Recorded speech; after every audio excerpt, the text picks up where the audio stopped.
नमस्कार। आज पूरे भारतवर्ष में भारतीय स्वतंत्रता का अमृत महोत्सवी वर्ष मनाया जा रहा है। इस उपलक्ष्य में देश की स्वतंत्रता के लिए जिन्होंने अपना तन मन धन अर्पण किया, अपूर्व बलिदान दिया, ऐसे महान स्वतंत्रता सेनानियों को याद करने हेतु तथा उन्हें नमन करने के लिए हम उन सभी महान स्वतंत्रता सेनानियों की जीवनियाँ, उनसे जुड़ी बातें आप तक पहुँचाने का प्रयास कर रहे हैं। महाराष्ट्र राज्य हिंदी शिक्षक महामंडल और सातारा जिला हिंदी अध्यापक मंडल के संयुक्त तत्वावधान से हम एक नई ज्ञानवर्धक श्रृंखला का आयोजन कर रहे हैं, जिसका नाम है आज़ादी का अमृत महोत्सव, भारत के महान स्वतंत्रता सेनानियों की संक्षिप्त जीवनियाँ आपके सामने प्रस्तुत करेंगे। इन्हीं स्वतंत्रता सेनानियों के बलिदान से हम आज़ाद भारत में सांस ले रहे हैं। इनके प्रति कृतज्ञता प्रकट करने का ये एक छोटा सा प्रयास है। इन स्वतंत्रता सेनानियों की स्मृतियों को शत शत नमन। इस श्रृंखला की शुरुआत हम आद्य क्रांतिकारी वासुदेव बलवंत फड़के जी से कर रहे हैं। इनकी जीवनी संक्षेप में आपके सामने प्रस्तुत कर रही हूँ मैं, सौ उज्ज्वला जनार्दन मोरे, विठामाता विद्यालय कराड़, जिनका केवल नाम लेने से युवकों में राष्ट्रभक्ति जागृत हो जाती थी। ऐसे थे वासुदेव बलवंत फड़के। वे भारतीय स्वतंत्रता संग्राम के आद्य क्रांतिकारी थे। उन्होंने स्वतंत्रता प्राप्ति के लिए सशस्त्र क्रांति के मार्ग का अनुसरण किया। अंग्रेज़ों के विरुद्ध विद्रोह करने के लिए लोगों को जागरूक करने का महत्वपूर्ण कार्य किया। इनका जन्म 4 नवंबर 1845 में महाराष्ट्र के रायगढ़ जिले के शिरढोण नामक गांव में हुआ। इनके दादाजी कर्नाळा नाम के किले पर पेशवाई के कालखंड में किलेदार हुआ करते थे। इन्होंने बचपन में ही कुश्ती, घुड़सवारी, तलवारबाजी इन कलाओं में महारत हासिल की थी। पढ़ाई पूरी करके पूना आ गए और नौकरी करने लगे। 1857 के विद्रोह के समय वे केवल 12 साल के थे। इस विद्रोह का बदला अंग्रेज़ों ने जिस प्रकार लिया था, वह उनके दिलो दिमाग पर छाया था। सैकड़ों लोगों को पेड़ पर लटकाकर फांसियाँ दी गई। ऐसी ऐसी यातनाएं दी गई जिन्हें इतिहास में कभी लिखा नहीं जा सकेगा। इन यातनाओं के विरोध का बीज उनके दिमाग में धीरे धीरे पल्लवित होने लगा था।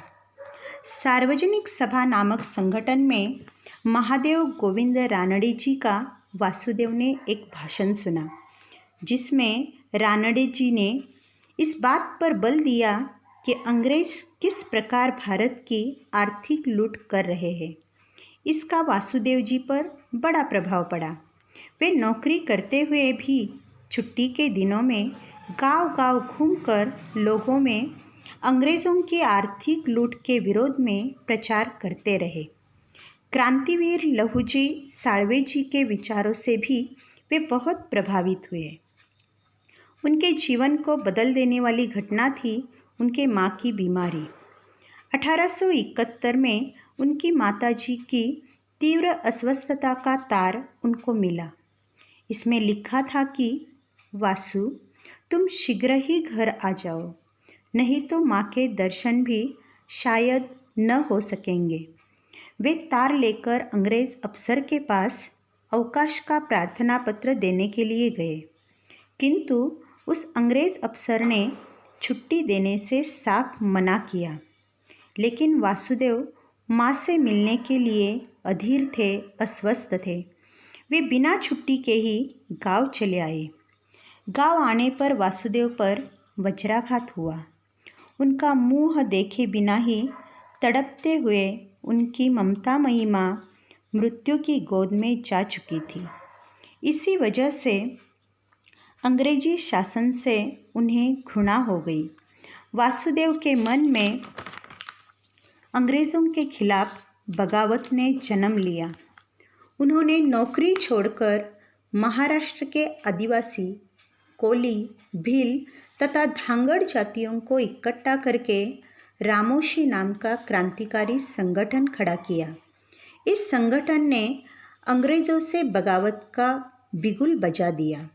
सैकड़ों लोग उनसे जुड़ते चले गए।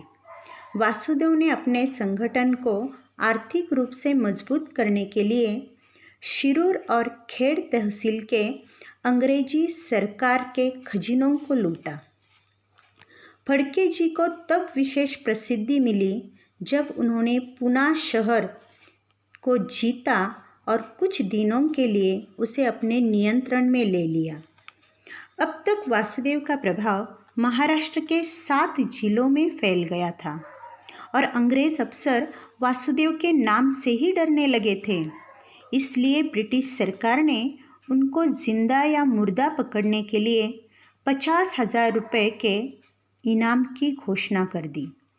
तो वासुदेव जी ने मुंबई गवर्नर को पकड़ने के लिए उससे भी बड़े इनाम की घोषणा कर दी। अंग्रेज सरकार ने उन्हें पकड़ने की भरसक कोशिश की। 23 जुलाई 1879 को बीजापुर में उन्हें धर दबोचा गया। उन पर अभियोग चलाया गया।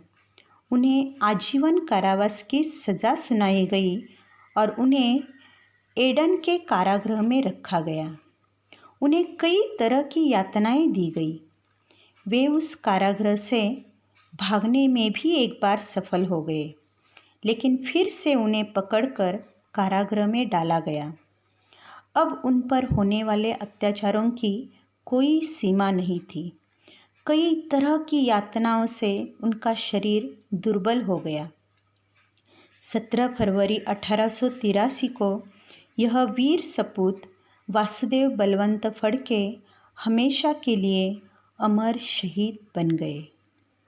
आज भी देश के आद्य क्रांतिकारी वासुदेव बलवंत फड़के जी को देशवासी याद करके उनकी देशभक्ति से प्रेरित होते हैं। ऐसे महान क्रांतिकारी को हमारा कोटि कोटि प्रणाम। जय हिंद।